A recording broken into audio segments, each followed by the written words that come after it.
Buenos días RD, estamos de vuelta con ustedes aquí a través de Teleradio América y claro, disfrutando este viernes porque realmente hay que relajarse, señores. Miren ya, ay, cuando yo hablo de esos temas que me preocupan tanto, pero nada, valor y a continuar hacia adelante. Hablar de la violencia en cualquiera de sus manifestaciones es engorroso y yo recuerdo que en una oportunidad pude estar en México haciendo un cónclave de jóvenes por una cultura de paz.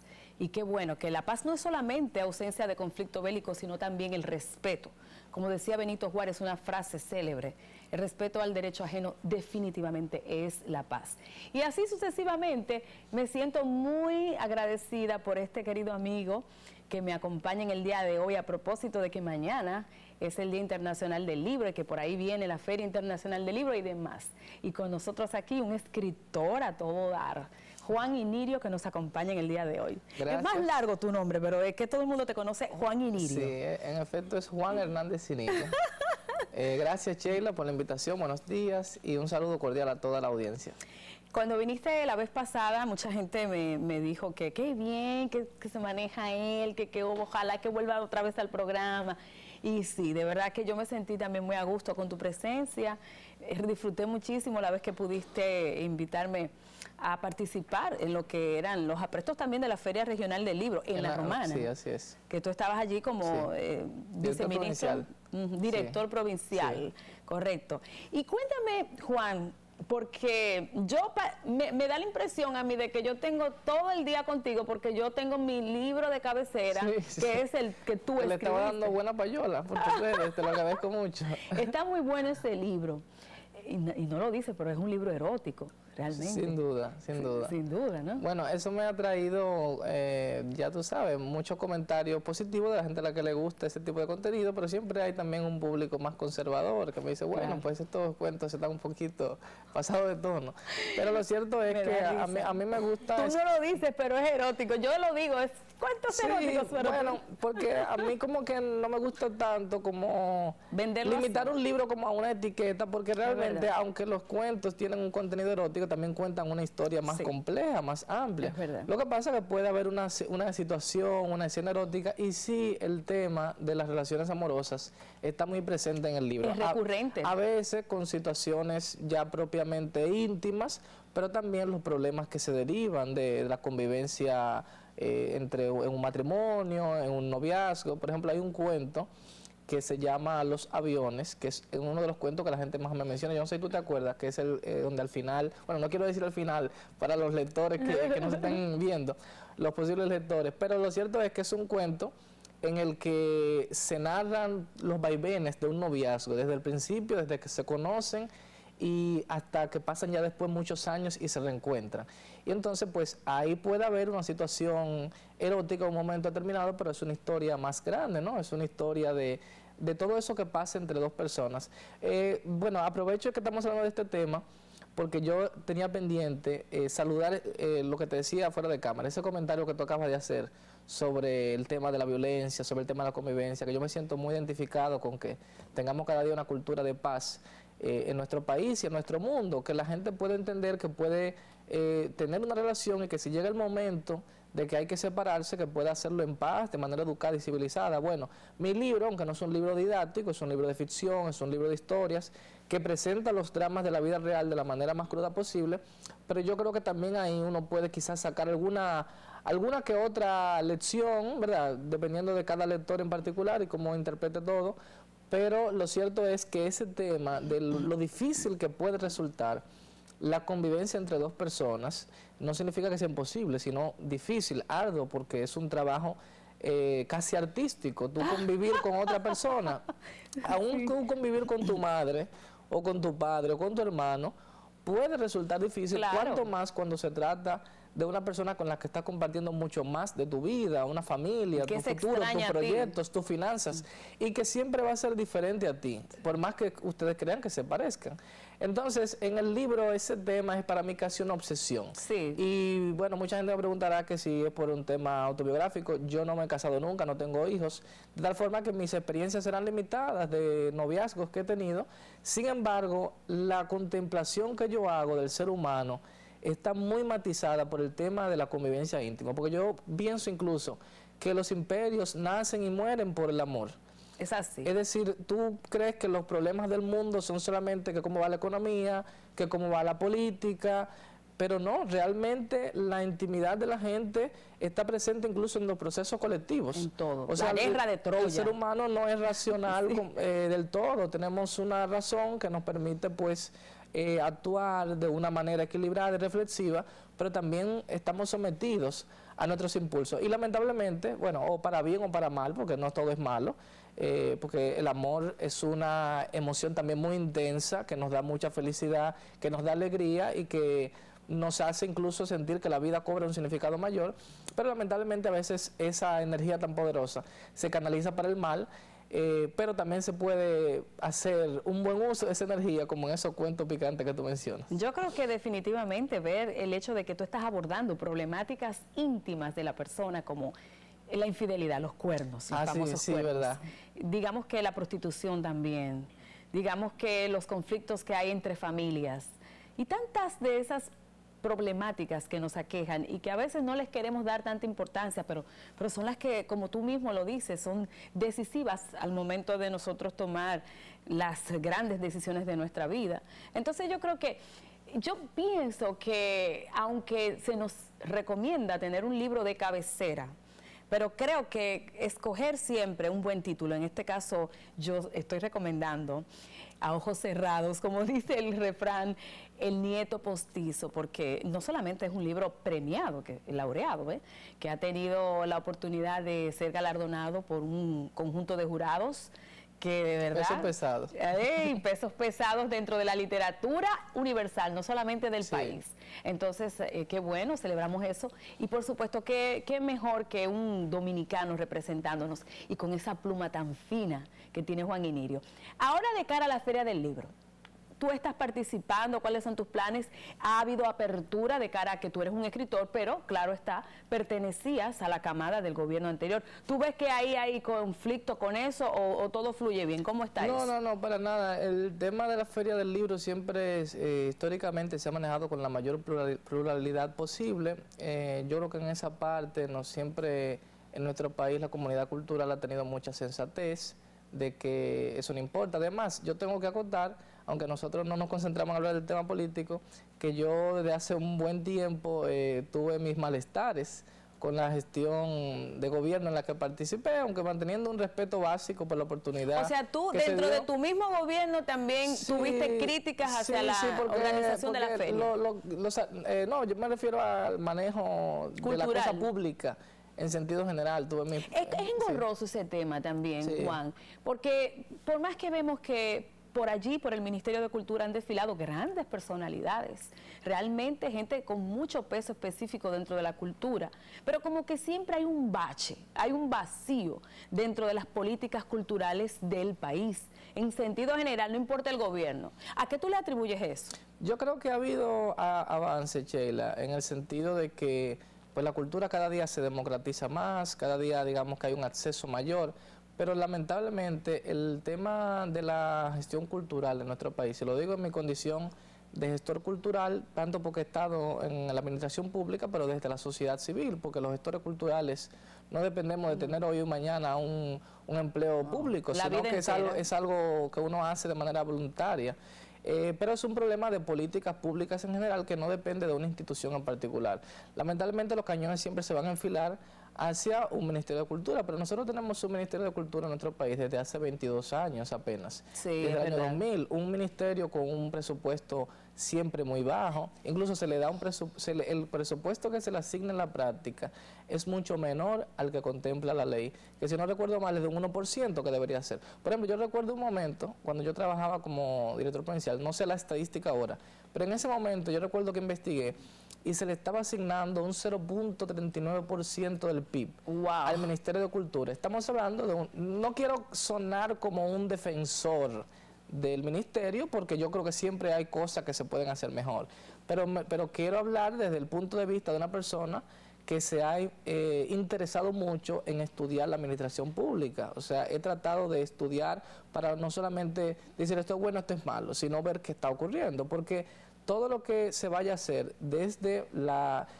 desde la gestión pública, desde la sociedad civil o desde una empresa, tiene que ser con dinero. No podríamos estar aquí en este estudio de televisión si no hay una inversión. Entonces, un 0.39% del PIB en ese momento para una institución que gestiona una cantidad inmensa de dependencias, de museos, de monumentos, de escuelas de bellas artes. Y entonces uno dice, bueno, todo eso se va prácticamente en los gastos de nómina, los gastos administrativos, y lo que queda para proyectos de inversión social es muy limitado. Claro, va a haber siempre algún rejuego, pero también hay que tomar en cuenta, uno no puede dejar de mencionarlo, unos grandes eventos que tiene el ministerio cada año, que no puede tampoco eludirlos, que es el mismo caso de la Feria Internacional del Libro, que es el caso del Desfile Nacional de Carnaval, entre muchos otros. Entonces, a pesar de las buenas intenciones que tenga alguna gestión y de cambios que produzca uno u otro ministro, siempre va a haber limitaciones si el tema del presupuesto no se corrige. Entonces, falta dinero. Lo primero, más que todo, y voy a sonar quizás muy pragmático, voy a sonar muy economista y menos gestor cultural, pero lo que pasa es que yo creo que la gestión cultural tiene precisamente que pasar por el proceso de la planificación. Lo primero es que tenemos que abogar porque el Estado consigna un mayor presupuesto, como lo indica la ley, al Ministerio de Cultura, pero por otra parte también... Que le liberen los fondos reales. Claro, y por otra parte, que también nosotros avancemos en una visión de país en la que la cultura sea algo rentable. O sea, se ha estudiado muchísimo el fenómeno de la economía naranja. De hecho, hay un libro muy famoso que fue el que dio, bueno, pie, pero ya eso se estaba estudiando, pero ese libro como que puso todo ya de manera más aterrizada sobre el tema de la economía naranja, que lo escribió en coautoría precisamente el actual presidente de Colombia, Iván Duque.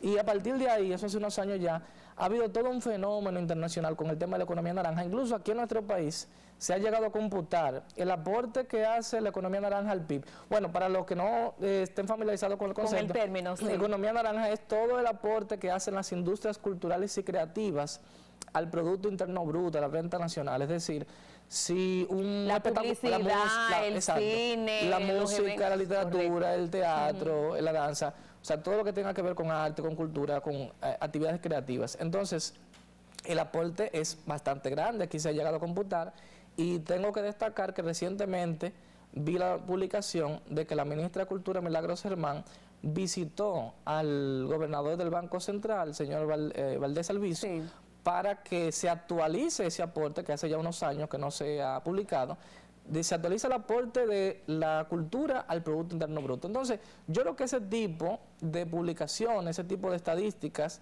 va a permitir que se pueda abogar porque le den mayor presupuesto a la cultura, pero no quiero limitarme al Estado, porque yo soy muy partidario, no sé cómo estamos de tiempo, que estoy hablando mucho, pero yo soy muy partidario, Sheila y amables televidentes, de que el gobierno no debería, no solamente que no puede, que no debe hacerlo todo. Porque nosotros somos un país que se va desarrollando. Claro. Entonces tenemos que avanzar tanto en una legislación, pero en una propia cultura política, de que haya incentivo para la gestión cultural en las empresas y también que nosotros promovamos la sociedad civil. Yo estuve en un diálogo virtual hablando de temas de cultura y una persona me objetó que yo le decía, mira, yo no creo que el gobierno debe decidir qué es cultura y qué no. Y él me decía, bueno, pero que tú estás en una faceta, qué sé yo, neoliberal. Eso es controversial. Me tildó de neoliberal y yo dije, bueno, pero parece que es un comunista que me está hablando. Pero lo cierto es, para puntualizar eso, ¿por qué yo digo eso? Porque el gobierno son seres humanos, el gobierno es un burócrata, un funcionario. El gobierno no me puede decir esto es cultura y esto no. No, la cultura es espontánea, la sociedad. Lo que debe hacer el gobierno es apoyar y promover, o sea, cualquier gobierno. Entonces, en ese sentido, yo tampoco puedo creer, si yo digo eso, tengo que ser coherente, no puedo decir, pues tú tienes que darme todos los cuartos para yo hacer cultura. No, yo creo que debe crearse los mecanismos y también tenemos que aportar demasiado al sector privado para que incentive. Por ejemplo, la publicación de un libro, la puesta en escena de una obra teatral, yo no tengo que decir, bueno, tú tienes que darme el dinero para yo publicar. No, porque eso es una actividad mía. Pero puede haber una forma de que tú exoneres impuestos a un empresario como puede hacer una contribución. Y ya yo creo que esa parte se está haciendo de manera particular con ciertos sectores, como ha hecho el cine, con la ley de cine. Y así vemos también que cada uno está cogestionando lo que tiene que ver con su proceso. Vámonos a una pausa, con tu permiso, Juan. Vamos a pausar para darle cabida a los comerciales, pero no se muevan, porque estamos hablando de políticas culturales y de todo lo que genera en el país la economía naranja con Juan Inirio. Esto es Buenos Días RD.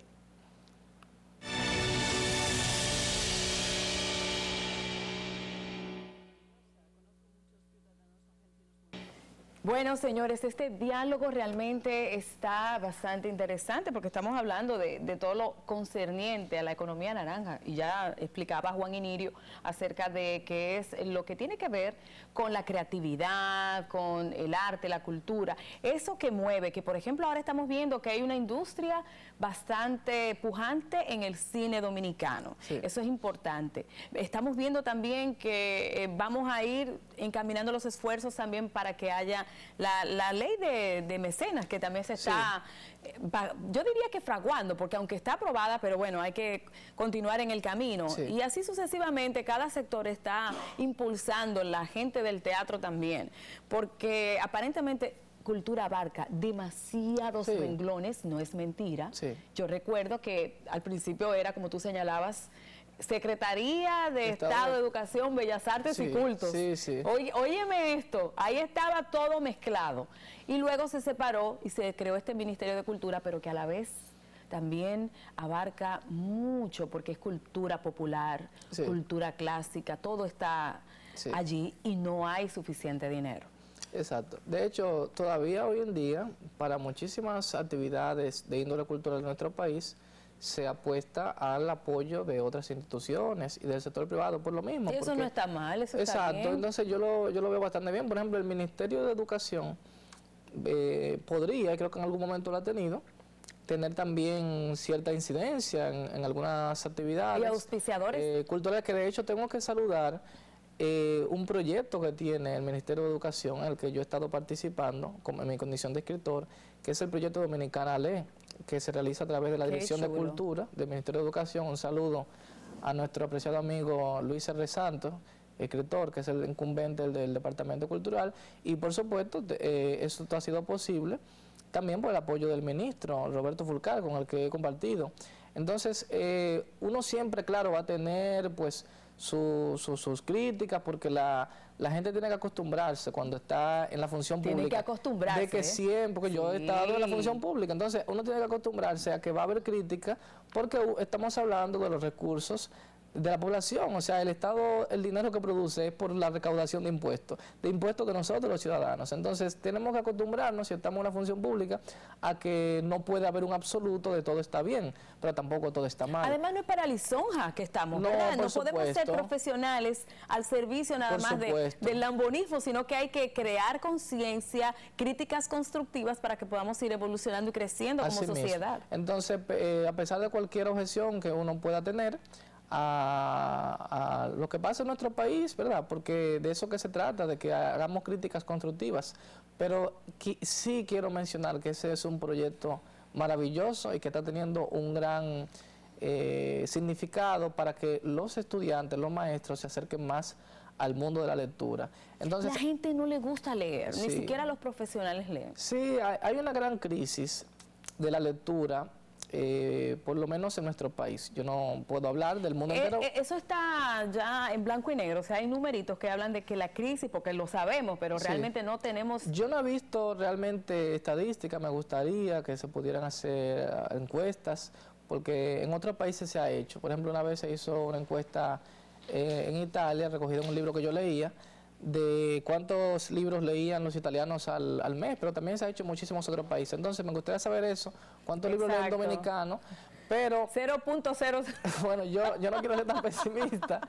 Pero igual, discúlpame, Juan, lo que pasa es que el tiempo ya nos traicionó. Sin duda. Lo que pasa es que yo te iba a preguntar acerca de la expectativa de la Feria del Libro, porque Caramba, sí, tanto que se criticó, primero que si lo que se vendían eran los sudokus, los crucigramas, ¿verdad? O que lo que se promovía más eran las actividades, que eran divertidas, artísticas, o que si realmente el libro tenía importancia dentro de la feria. Yo quiero decir que esta Feria del Libro la veo sumamente enfocada en el tema del libro y le auguro muchísimos éxitos. La feria se va a inaugurar esta noche, va a estar desde mañana 23 de abril hasta el 2 de mayo en la ciudad colonial, y conozco de primera mano el gran empeño que han puesto las autoridades del Ministerio de Cultura y de la Dirección de la Feria del Libro. Naturalmente vamos a ver el desarrollo de los acontecimientos, pero sí tenemos que invitar a la gente a que participe.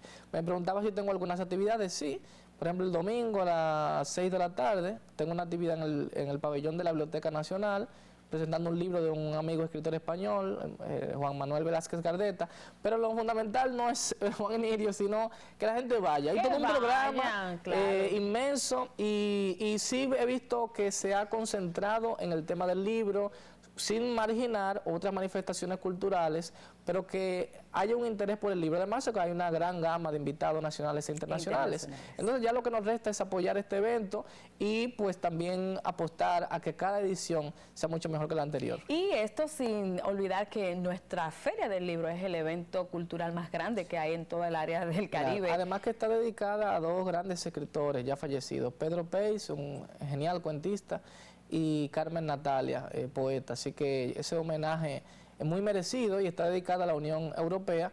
Así que yo creo que va a haber una gran fiesta de la lectura, y que podemos quizás a través de estos eventos elevar un poquito el interés de la gente en la lectura, tanto de libros físicos como digitales. Vamos a matar dos pájaros de un tiro, van a la zona colonial, hacen turismo interno y a la vez también disfrutan de lo que hay en la Feria Internacional del Libro Santo Domingo 2022. Si tienen suerte, puede ser que Sheila Acevedo le firme un autógrafo por allá.